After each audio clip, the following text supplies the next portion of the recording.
संसद चलने लगी। आज क्या हो गया है? आज इस बिल में मैं तो स्वागत करता हूं आपने चर्चा की, मुझे कोई आपत्ति नहीं है, मैं तो चाहता हूं हर रोज ही आ जाइए, परंतु आज क्या हुआ है? क्या डेमोक्रेसी की चिंता है? तो डेमोक्रेसी की चिंता है तो हर एक बिल महत्वपूर्ण है, हर एक बिल महत्वपूर्ण है।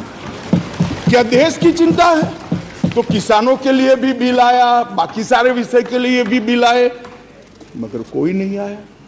साहब, ना डेमोक्रेसी की चिंता है, ना देश की चिंता है, ना जनता की चिंता है, अपने गठबंधन को बचाने के लिए सारे लोग यहां आए। और आज मुझे कह रहे थे कि भारत आपको देख रहा है, मैं बता रहा हूं कि भारत देख भी रहा है, देखना भी चाहिए। आपके दोहरे चरित्र को भारत देख रहा है। आपके लिए जनता के बिल महत्वपूर्ण नहीं है, हमारे गठबंधन से एक छोटी सी सुपारी जितनी पार्टी भागकर न चली जाए, इसका बहुत बड़ा महत्व है। आपकी प्रायोरिटी बड़ी स्पष्ट हो गई भाई, बहुत स्पष्ट आप लोगों ने ही कर दी। मैं तो कुछ बोला नहीं, चुपचाप सुनता रहा, सबको पढ़ा और सब बड़ी बड़ी दुहाइयां दे रहे थे। अरे भले आदमी, कोई तो सच बोल देता कि हम इसलिए आए हैं कि केजरीवाल जी हमारे गठबंधन से भाग न जाए। माननीय अध्यक्ष जी, खैर उनका जो कारण हो, मणिपुर उनका एब्सेंट रहने का कारण नहीं है। मैंने पहले दिन से यहां कहा है, जितनी लंबी चर्चा करनी हो मणिपुर पर सरकार चर्चा करने के लिए तैयार, हर चीज का जवाब दिया जाएगा और मैं दूंगा जवाब, मैं दूंगा जवाब। माननीय अध्यक्ष जी, उनको प्रॉब्लम एक ही है कि जनता के मन में भ्रांति खड़ी कर दी जाए। मैं उनको बताता हूं कि जनता है जो सब जानती है, कभी भ्रांति खड़ी नहीं होती है। आज आपने अपने आप को यहां पर एक्सपोज कर दिया है। माननीय अध्यक्ष जी, पूरी चर्चा को मैंने सुना, प्रेमचंद्रन जी से लेकर सारे लोग जो विषय पर बोले, मैंने ध्यान पूर्वक नोट भी पढ़े हैं, सुना भी है। माननीय अध्यक्ष जी, ये फिर से मैं एक बार कहता हूं कि सदन जनता को गुमराह करने की जगह नहीं है। सारे लोग राज्य के अधिकार, राज्य के अधिकार, राज्य के अधिकार कह रहे हैं। कौन से राज्य के? कौन से राज्य के? दिल्ली राज्य ही नहीं है, ये तो संघ प्रदेश है और संघ प्रदेश में भी राजधानी क्षेत्र है जो एक विशेष आर्टिकल के तहत बनाया गया। अनुच्छेद 239 से 242 तक दिल्ली के कामकाज करने के तरीके को संविधान ने स्वीकार किया। हम तो संविधान संशोधन लेकर नहीं लाए थे, आप ही आए थे। 69वां संविधान संशोधन आप लेकर आए थे, आपने ही अधिकार नहीं दिए थे। अधिकार उसके तहत अनुच्छेद 239 ए 3B के तहत संसद को दिल्ली संघ राज्य क्षेत्र या उसके किसी भी भाग के लिए, उसके संबंधित किसी भी विषय के लिए कानून बनाने का पूर्ण अधिकार है। मैं फिर भी आज, मैं समझता हूं कि आप लोग समझकर ही बोले होंगे, समझते हैं, मगर पॉलिटिकली बोले होंगे, मगर मैं ऐसा समझकर बोलता हूं कि आप नहीं समझे होंगे। तो राज्य और केंद्र शासित प्रदेश और राजधानी क्षेत्र, ये संविधान में अलग अलग एंटिटी है। अब राज्य की दुहाई, अभी किसी सदस्य ने कहा कल को आप किसी भी राज्य से, भाई नहीं हो सकता, राज्य के काम में दखल नहीं हो सकती। यहां दखल इसलिए कर सकती है संसद क्योंकि 239 ए 3B के अंदर इस संसद को आपकी पार्टी जब सत्ता में थी तब अधिकार दिया हुआ है। और अभी किसी को लगता है मेरे अधिकार कम है, तो चुनाव लड़ने से पहले आर्टिकल 239 ए 3B पढ़ना चाहिए था। अब पढ़े नहीं, लड़ लिए और कहते मेरे अधिकार कम है। मैं देश की जनता को, दिल्ली की जनता को, सारे विपक्षी दलों को इतना ही कहना चाहता हूं, साहब 1993 में राज्य बना, 93 से 15 तक इसी नियमों के अनुसार उस वक्त भी सर्विस केंद्र सरकार के हाथ में ही थी। सुप्रीम कोर्ट ने एक इंटरप्रिटेशन किया और इंटरप्रिटेशन कर कर ये भी कहा कि अगर आपको सर्विस हाथ में लेनी है तो कानून बनाना पड़ेगा, जो अभी हम कर रहे हैं। तो 93 से लेकर 2015 तक किसी भी मुख्यमंत्री को कभी भी झगड़ा नहीं हुआ। आप भी आए, हम भी आए, ऊपर हम भी थे, आप भी थे, क्योंकि झगड़ा इसलिए नहीं हुआ कि जो भी आए, मैं तो आपके वखान कर रहा हूं अधीर रंजन जी, समझिए, चाहे कांग्रेस हो या बीजेपी, जो भी आए उनका मकसद दिल्ली की जनता की सेवा करना था। अगर सेवा करनी है तो झगड़ा करने की जरूरत नहीं, मगर अधिकार चाहिए तो झगड़ा करने, और झगड़ा करने का स्वभाव ही हो तो क्या कर सकते हैं। हम तो रिसीविंग एंड पर है, भाई झगड़ लो, अब क्या कर सकते हो। आप दिल्ली की जनता ने आपको चुना है, आप झगड़ा करना चाहते हो। और रूल्स बनाने के पावर के बारे में किसी सदस्य ने कहा, मैं इतना ही कहना चाहता हूं कि रूल्स बनाने के अधिकार, जो एक्ट बनाने का जिसके पास अधिकार है उसी के पास रूल्स बनाने के अधिकार रहते हैं। एक्ट बनाने का अधिकार भारत सरकार को है, तो एक्ट के रूल बनाने का अधिकार, ये बेसिक समझ का विषय है। कैबिनेट नोट का सवाल किया, इसमें भी आप इसको गलत भ्रांति खड़ी कर रहे हो। आप ध्यान से पढ़ लीजिएगा, कैबिनेट नोट आज भी कोई भी राज्य हो, आप लोग की कई राज्य में सरकार है, वहां कैबिनेट नोट कैबिनेट सचिव की साइन से ही कैबिनेट में जाती है। फाइल पर मंत्री की अप्रूवल होती है। यहां पर क्या होता था, जब घपले घोटाले वाली कैबिनेट नोट हो, सचिव के पास जाती ही नहीं थी, मुख्य सचिव के पास जाती ही नहीं थी। मंत्री के सिग्नेचर से पहली बार मैंने इतने लंबे सार्वजनिक जीवन में, माननीय अध्यक्ष जी, कोई कैबिनेट नोट गई है ऐसा सुना है। मंत्री के सिग्नेचर से कभी नहीं जाती, इसलिए रूल्स बनाने पड़े हैं भाई। रूल्स इसलिए बनाने पड़े हैं कि रूल्स के हिसाब से नहीं चलता था, रूल्स के हिसाब से चले, उसके लिए ये रूल्स बनाने पड़े हैं। माननीय अध्यक्ष जी, मैं फिर से एक बार दिल्ली का इतिहास जरूर बताना चाहूंगा। माननीय अध्यक्ष जी, 1953 में फजल अली कमीशन का गठन हुआ।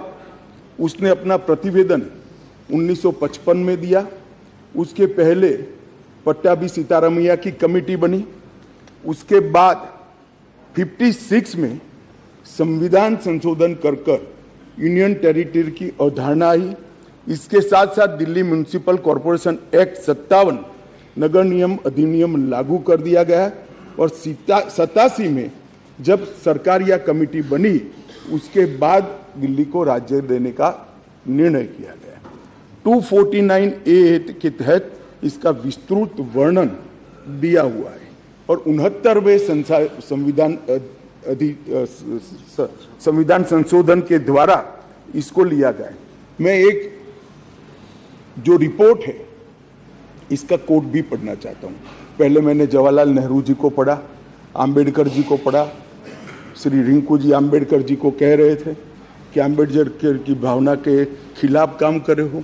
रिंकू जी, हम तो अंबेडकर जी की भावनाओं के अनुसार काम कर रहे हैं। अंबेडकर जी ने कहा था कि केंद्र के तहत रहना चाहिए।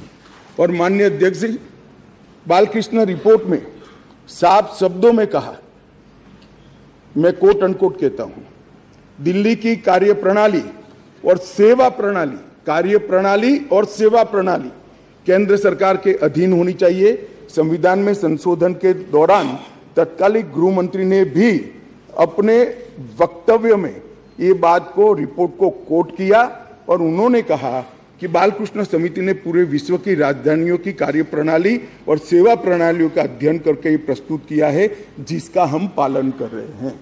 और उस वक्त गृह मंत्री कांग्रेस के थे। तो आपको ये मालूम होना चाहिए कि आप जब एक उंगली हमारे सामने करते हो तो 3 उंगली आपके सामने होती है। और मैं तो कहता हूं उस वक्त उचित ही किया था, और आज हम जो कर रहे हैं वो ही उचित ही कर रहे हैं। इसलिए आप, जैसा मैंने कहा कि आप गठबंधन को बढ़ाना चाहते हो, आपके मन में ऐसी कल्पना है कि गठबंधन बड़ा करेंगे तो शायद मोदी जी के खिलाफ चुनाव जीत जाएंगे।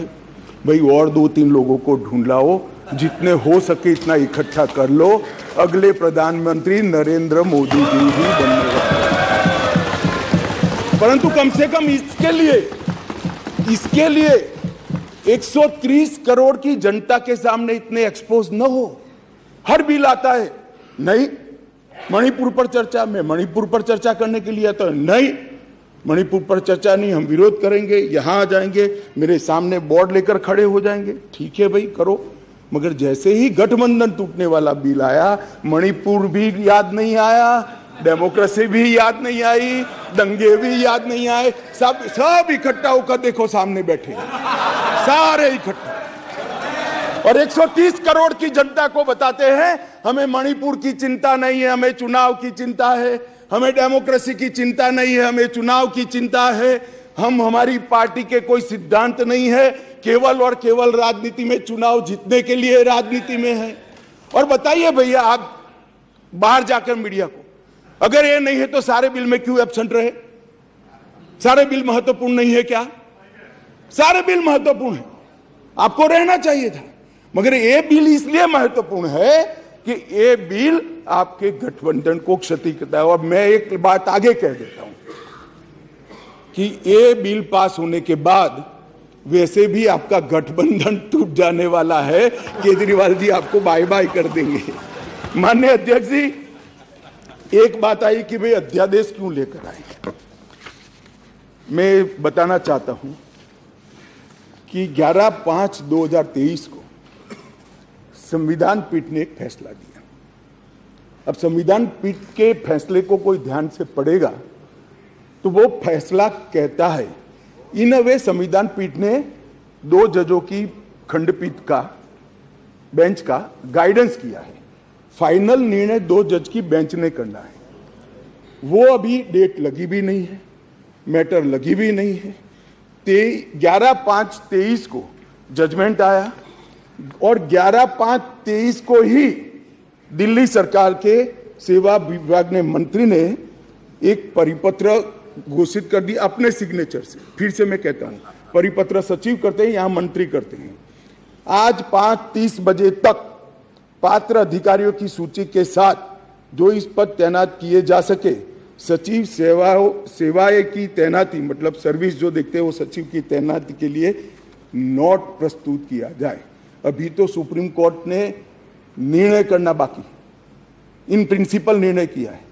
इसके पर 2 जजों की बेंच ने निर्णय करना है, इसको घोषित करना है, आप अमल करने कर दी। सोशल मीडिया में घोषणा कर दी कि सेवा विभाग के सचिव श्री आशीष माधेराव मोरे का ट्रांसफर कर दिया गया है। ध्यान देने की बात है कि जो मैं कह रहा हूं वो फिर से पढ़ रहा हूं, 11/5/23 के निर्णय के पैरा 165 में न्यायालय की नियमित बेंच को इस मामले का निपटारा करने का आदेश दिया गया था, जो अभी बैठी ही नहीं थी। शाम को ही इन्होंने तो इम्प्लीमेंटेशन चालू कर दिया। इसके बाद सतर्कता विभाग, विजिलेंस मंत्री जी ने सभी सहायक निर्देशकों को आदेश दिया कि विशेष सचिव सतर्कता, विजिलेंस कमिश्नर को, के सचिव है विजिलेंस के, उसको रिपोर्ट न करिए, रिपोर्ट मत करिए। क्यों? अभी जजमेंट नहीं आया। क्यों? क्योंकि अब कारण कहता हूं, इसलिए न करना का किया जाए। इसके बहुत सारे कारण हैं, मैं बताता हूं। मित्रों, माननीय अध्यक्ष जी, दिल्ली के सतर्कता विभाग को सबसे पहले क्यों निशाना बना गया? अगर सेवा के अधिकार मिल गए, चलो मैं 1 मिनट के लिए मान लेता हूं मिल गए, तो सबसे पहले कोई क्या करेगा? रोड एंड बिल्डिंग की चिंता करेगा, पीने की पानी की चिंता करेगा, साफ सफाई की चिंता करेगा, आरोग्य की चिंता करेगा। इन्होंने विजिलेंस की चिंता करी। बोलो, प्रायोरिटी को देखिए साहब, इनके साथी की विजिलेंस की चिंता करी। भला विजिलेंस की चिंता क्यों करी? इससे दिल्ली की जनता का क्या भला होने वाले था? मैं बताता हूं, क्योंकि विजिलेंस विभाग को इसलिए निशाना बना गया, माननीय अध्यक्ष जी, कि इसमें बहुत सारी संवेदनशील फाइलें बंद पड़ी थी। कौन सी फाइलें थी? कौन सी फाइलें थी? जरा आप ध्यान से सुनना भाई, जिसके बारे में बड़े बड़े आवाज से आर्गुमेंट्स कर रहे थे, उनका एक्ट सुनना। आबकारी घोटाले के संबंधित फाइल, शराब की आबकारी घोटाले की फाइल न्यायालय द्वारा जो आदेश किया था, इसका ओपिनियन जो देना था, वो फाइल विजिलेंस डिपार्टमेंट में थी, जिसके तहत उनके पूर्व डेप्यूटी चीफ मिनिस्टर जेल में बैठे हैं। अब वो फाइल कैसे इनके हाथ में दे?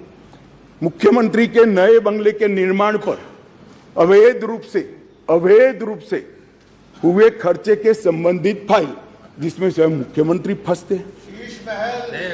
शीश महल की फाइल दिल्ली सरकार द्वारा उनकी पॉलिटिकल पार्टी ने उसके प्रचार के लिए, सरकार के नहीं, पार्टी के प्रचार के लिए 90 करोड़ रुपया खर्च कर दिया।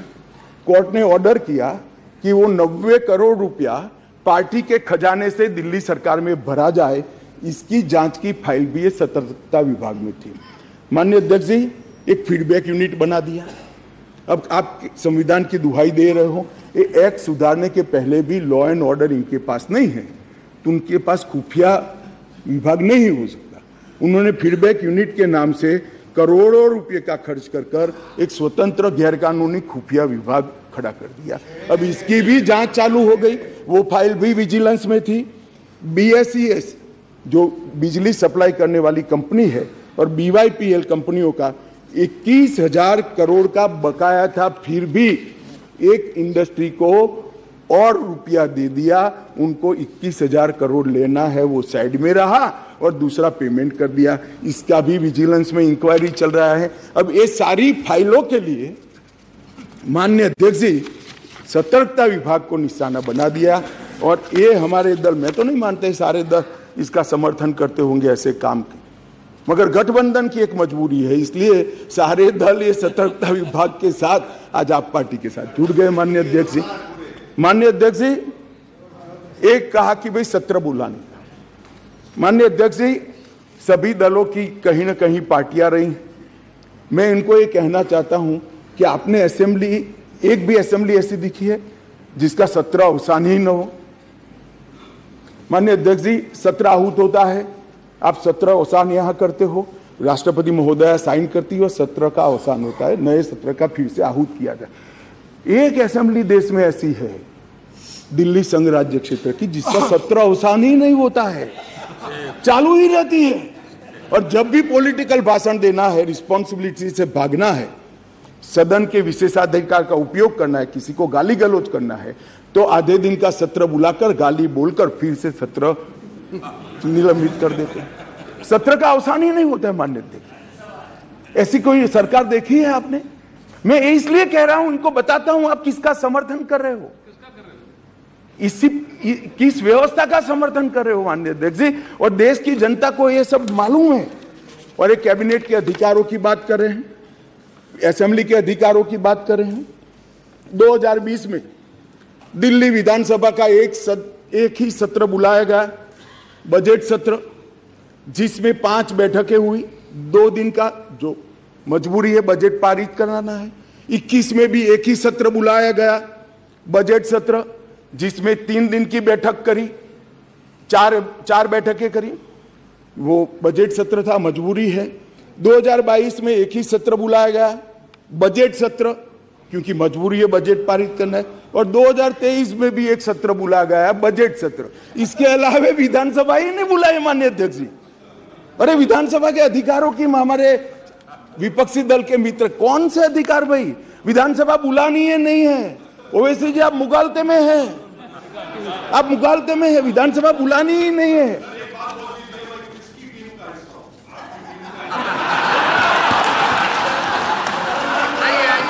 ऐसा है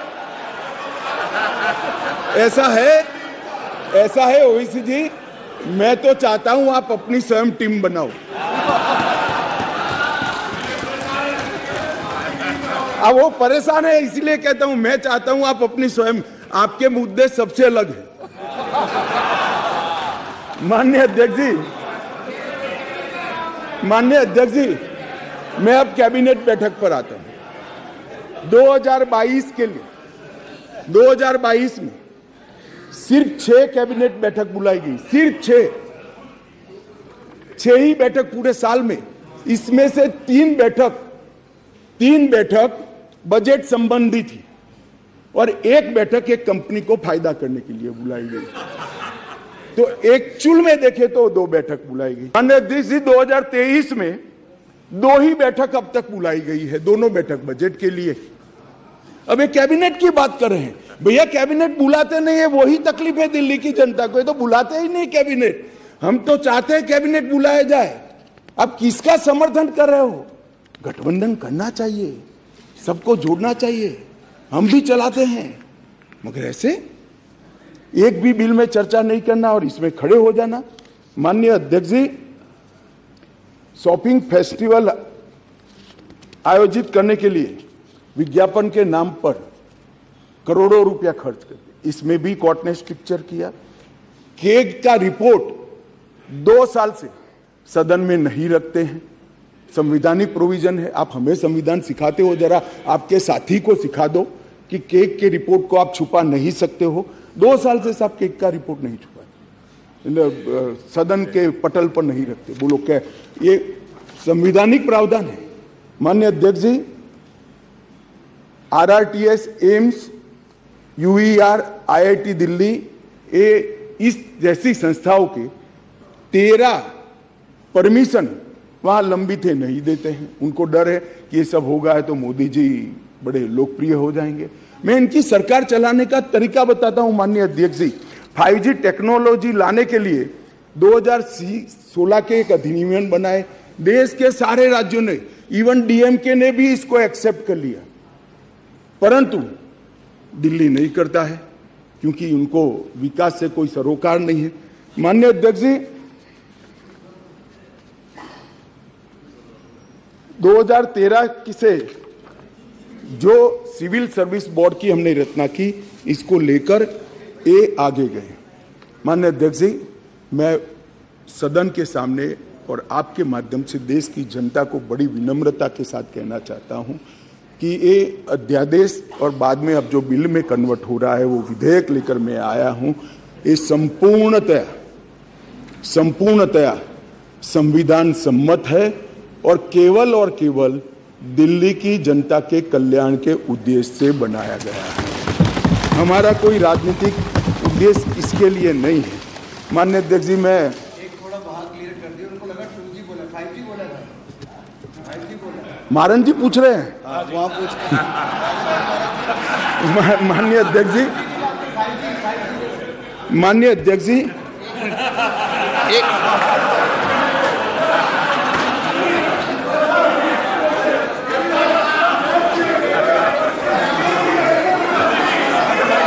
भाई ये भी खड़े हो गए, मैं क्या करूं? एक बार ये भी खड़े हो गए। सदन की कार्रवाई इस विषय की समाप्ति तक बढ़ाई जाती है। माननीय गृह मंत्री जी,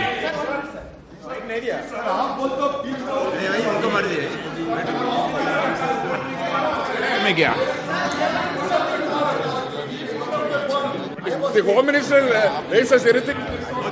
माननीय, हाँ आप क्या बोलना चाहते हैं? 2G 5G पे समझौता बहस नहीं हो रही यहाँ पे। Sir, I want to submit, sir, through you, sir.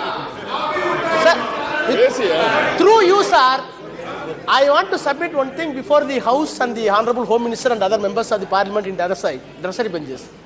As far as 2G is concerned. No. माननीय गृह मंत्री जी, माननीय 2G 3G में बहस नहीं हो रही। नो कुछ नहीं बोला। नो लगाया है। आप क्यों 2G पे नाम पूछ नाराज हो रहे हो? अरे 2G पे नाराज पे इतना नाराज क्यों जाते हो? देखो, पुरानी बातों को लेके मत चलो।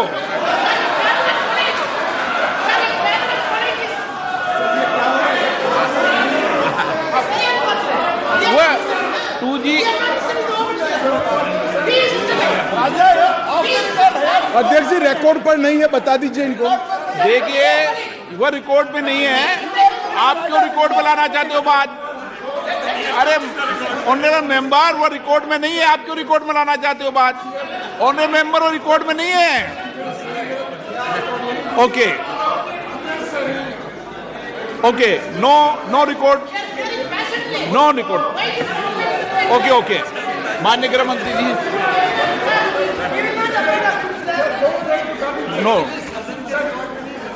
No record mister Baalu. Record में नहीं किया, क्यों रिकॉर्ड में लाना चाहते हो उसको बिना काम में? बिराजिए गृह मंत्री जी। माननीय अध्यक्ष जी, बालू जी, चलो आप कहेंगे जब 2G 3G पे चर्चा करा लेंगे, अभी गृह मंत्री जी की चर्चा करने दो। हाँ जी, मैं करता हूं बाद में। ओके बालू जी, रिकॉर्ड पर नहीं है, प्लीज। रिकॉर्ड पर नहीं है, रिकॉर्ड में नहीं है। माननीय अध्यक्ष जी, कुछ सदस्यों ने टिप्पणियां करी है, मैं जरूर जवाब देना चाहता हूं। मैं तो सीधा साधा भाषण करने आया था नियमों के अनुसार, मगर राजनीतिक टिप्पणियां कर गई तो मुझे जवाब देना पड़ेगा। माननीय अध्यक्ष, राजीव रंजन जी ने कहा कि लोकलाज होनी चाहिए, लोकलाज होनी। राजीव रंजन जी, लोकलाज आप तो मत ही बोलिए, क्योंकि जिस चारा घोटाले को लेकर बिहार की जनता के सामने गए थे, आज चारा घोटाला करने वालों के साथ आप बैठे और फिर से गठबंधन के लिए। लोकलाज आपके मुंह में अच्छा नहीं लगता। माननीय अध्यक्ष जी, ये जो गठबंधन बना है यूपीए का, ये यूपीए का गठबंधन नहीं है, ये सत्ता के स्वार्थ के लिए बना है। बंगाल में माननीय अध्यक्ष जी, कम्युनिस्ट पार्टी, तृणमूल कांग्रेस और कांग्रेस तीनों लड़ती है। हर रोज ममता जी को हमारे अधीर रंजन जी क्वेश्चन करते रहते हैं, मगर बेंगलोर में साथ में बैठेंगे। जेडीयू और आरजेडी, जेडीयू का जन्म ही, माननीय अध्यक्ष जी, जेडीयू का जन्म ही आरजेडी का विरोध करने के लिए हुआ। यूनाइटेड जनता दल तोड़ दिया, वो जेडीयू आज सत्ता प्राप्त करने के लिए गठबंधन में है। जो बाला साहब ठाकरे के सिद्धांतों पर चलते थे, वो आज कांग्रेस के साथ बैठे हैं। माननीय अध्यक्ष जी, केरल में, माननीय अध्यक्ष जी, केरल में कम्युनिस्ट, कांग्रेस और एलडीएफ और यूडीएफ दोनों आमने सामने थे। माननीय अध्यक्ष जी, सत्ता के कारण दोनों इकट्ठा आए हैं। सुरेश जी, केरल की जनता इस बार पूछेगी। माननीय अध्यक्ष जी, माननीय अध्यक्ष जी, मैंने दयानिधि मारन जी को सुना, बहुत पेशेंस के साथ संविधान की दुहाई दे रहे थे। मारन साहब, आपको संविधान की चिंता नहीं है, एन मन एन मक्कल से आप डरे हुए हो। हमारी जो यात्रा शुरू हुई है, इसने डर खड़ा किया है। माननीय अध्यक्ष जी,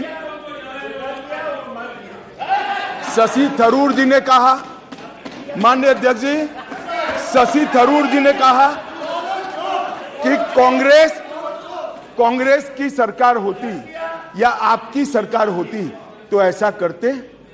भाई, कांग्रेस की सरकार और हमारी सरकार दोनों दिल्ली में रहा था, मगर हमने ऐसा किया ही नहीं था, तो ऐसा करने का सवाल ही पैदा नहीं होता।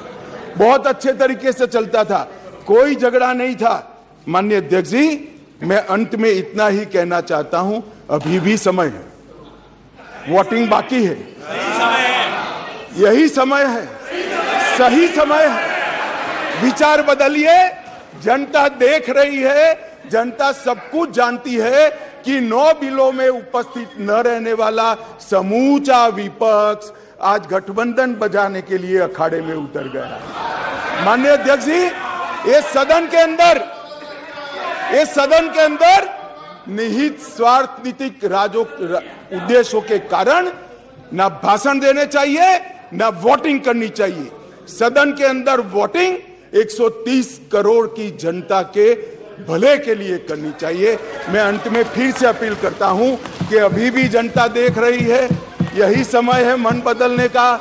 एक बार मन बदल दीजिए तो शायद जनता यूपीए के पाप माफ भी कर दे। अध्यक्ष जी, सभी का बहुत बहुत धन्यवाद।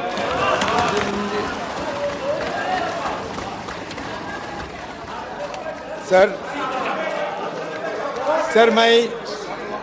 मैं स्पष्ट रूप से ये कहना चाहते हैं, शुरू में भी कहा था हम लोग कि ये अध्यादेश लाकर केंद्र ने संवैधानिक सिद्धांतों का उल्लंघन किया है और निर्वाचित सरकार के अधिकारों को हड़पने की कोशिश की है। ये संघवाद की बुनियादी सिद्धांतों को कमजोर करता है।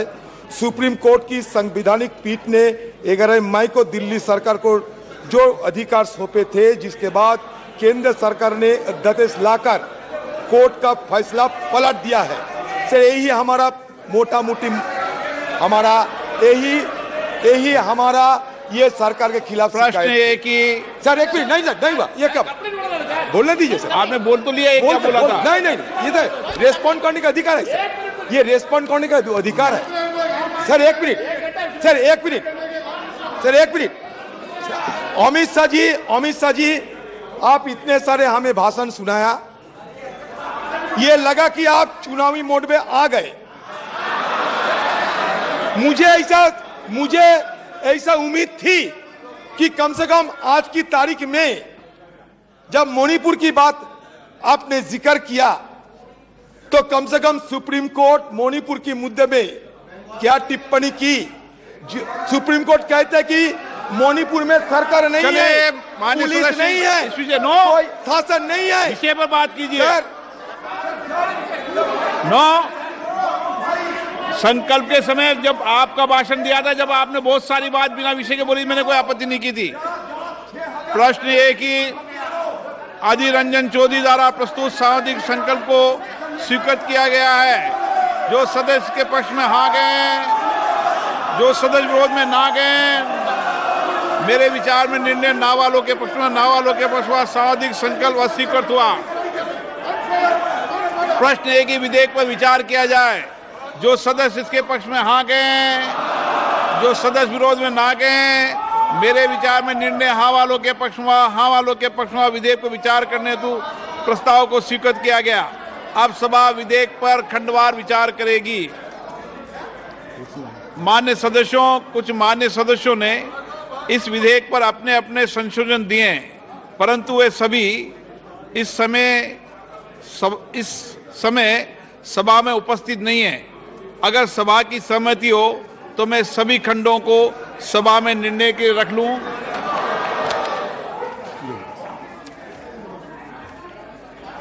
प्रश्न है कि खंड 2 से 6 विधेयक का अंग बने। जो सदस्य इसके पक्ष में हाँ गए, जो सदस्य विरोध में ना गए, मेरे विचार में निर्णय हाँ वालों पक्ष में, हाँ वालों के पक्ष में,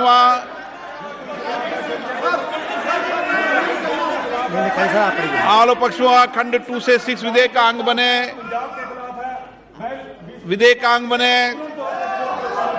प्रश्न है कि खंड 1 अधिनियम सूत्र विधेयक का पूरा नाम विधेयक का अंग बने। जो सदस्य के पक्ष में आ गए, जो सदस्य विरोध में ना गए, मेरे विचार में निर्णय हाँ वालों के पक्ष में, हाँ वालों के पक्ष में खंड 1 अधिनियम सूत्र विधेयक का पूरा नाम विधेयक का अंग बने। मंत्री जी अब प्रस्ताव करें कि विधेयक को पारित किया जाए। महोदय मैं प्रस्ताव करता हूं कि विधेयक को पारित किया जाए। प्रश्न ये कि विधेयक को पारित किया जाए। जो सदस्य इसके पक्ष में हाँ गए, जो सदस्य विरोध में ना गए, मेरे विचार में निर्णय हाँ वालों के पक्ष में, हाँ वालों पक्ष में प्रस्ताव स्वीकृत, विधेयक पारित हुआ। आप इनके सदस्य के संबंध में प्रस्ताव रख रहे थे ना? ये जो आम आदमी पार्टी के श्री रिंकू थे, इन्होंने कागज फेंक के वेल में आके कागज फाड़ के फेंका है, आसन के सामने डाला है। सर इनको सस्पेंड कर देना चाहिए। आप प्रस्ताव करो ना। प्रस्ताव करता हूं, मैं प्रस्ताव करता हूं कि पूरा सत्र के लिए, remaining part of the session के लिए मैं माननीय सदस्य सुशील कुमार रिंकू, जिसका व्यवहार माननीय नए चुने निर्वाचित सदस्य थे और मैंने प्रयास किया कि वह सदन की गरिमा को बनाए रखें, लेकिन उन्होंने सदन की गरिमा नहीं बना के रखी और उसकी मर्यादा को कम करने का प्रयास किया। मैं माननीय सदस्य का नेम करता हूं। माननीय संसदीय कार्य मंत्री जी। सर रूल 374 में मैं ये रेजोल्यूशन मूव करता हूं कि सुशील कुमार रिंकू जो दुर्व्यवहार किया है वेल में आके कागज फाड़ के फेंका है आसन के ऊपर उनको remaining part of the session के लिए विलंबित किया जाए। प्रश्न है कि माननीय मंत्री द्वारा प्रस्तुत प्रस्ताव को स्वीकृत किया जाए। जो सदस्य इसके पक्ष में हाँ कहें, जो सदस्य इसके विरोध में ना कहें। मेरे विचार में निर्णय हाँ वालों के पक्ष में, हाँ वालों के पक्ष में प्रस्ताव स्वीकृत हुआ। श्री सुशील कुमार रिंकू माननीय सदस्य को सदन के इस सत्र तक लिए बचे सत्र के लिए निलंबित किया जाता है। सभा की कार्रवाई शुक्रवार दिनांक 4 अगस्त 2023 को प्राप्त 11 बजे तक के लिए स्थगित की जाती है।